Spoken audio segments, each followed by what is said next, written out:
Next update in 15 minutes.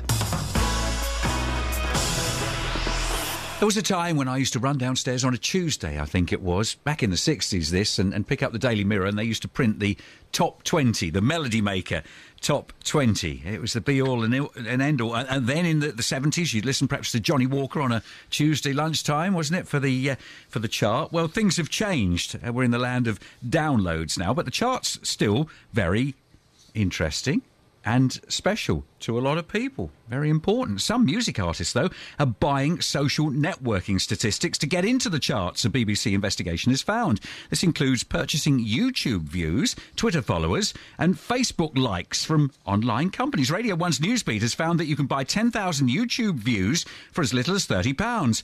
Now, a data monitoring company based in America says it has a list of artists who it believes are buying statistics to increase their popularity with record labels and radio bosses. Well, blimey, how does this affect us if we buy music? Or more to the point, we're interested in music.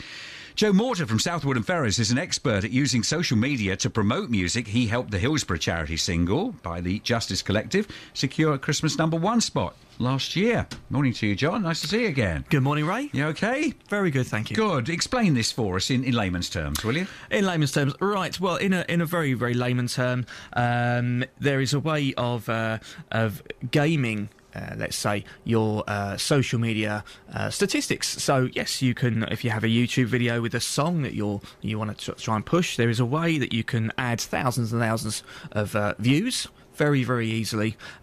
Twitter followers, Facebook fans, it can all be done. And the next step to that is that you, perhaps if you're pretty impressed by figures and facts, if your mates are saying, watch this, look, this has got so many likes, you're going to think, well, we must be good, so you add to the game.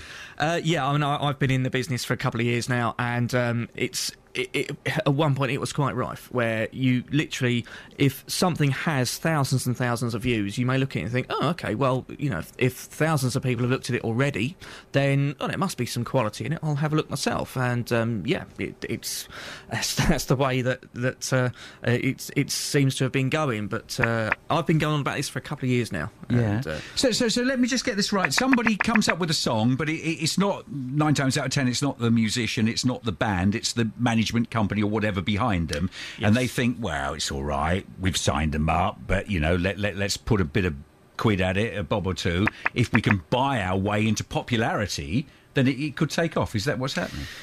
That's a theory, but it doesn't always work, because I think at the end of the day, yes, if you've got a song that you want to try and impress people with, and yes, there's people out there that do think that YouTube views mean it must be good, and that's not always the case. And thankfully, that's starting to. I think people are starting to realise that that's not necessarily the case now. But still a danger. I mean, does that mean that the charts, if they were ever that valid, does it mean that they're less valid now because of this? I don't think so. I think at the end of the day, the cream will always rise to the top. And I think that at the end of the day, there is an element of gaming here and now. I think there always has been. My Rage Against the Machine campaign, if you remember that. Just remind us briefly. Of course, yes. Back in 2009, I put a campaign up against Mr. Simon Cowell to try and get the Christmas #1. And Rage Against the Machine was the band I chose.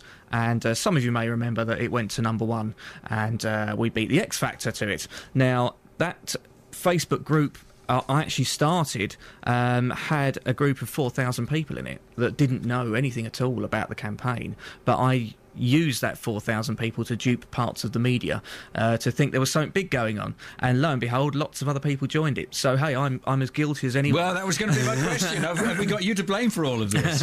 Well, no, it's I simply gamed those people because, quite right, and it worked, that there were local media, yourselves didn't get duped, I have to say, and that thought, oh, there's 4,000 already in a couple of hours, well, that must be something big, we'll have a look at that. And that's why people do it, that's why it's there. It's the equivalent of us walking down the high street, seeing a queue and getting on the back of it, isn't it? Yeah, absolutely. There's a queue, so there must be something going on there. Brilliant. Yeah. John, good to see you again. Jon Morter from Southwood and Ferrers. Let's check in the weather with Georgina Burnett. Morning, Georgina. Good morning.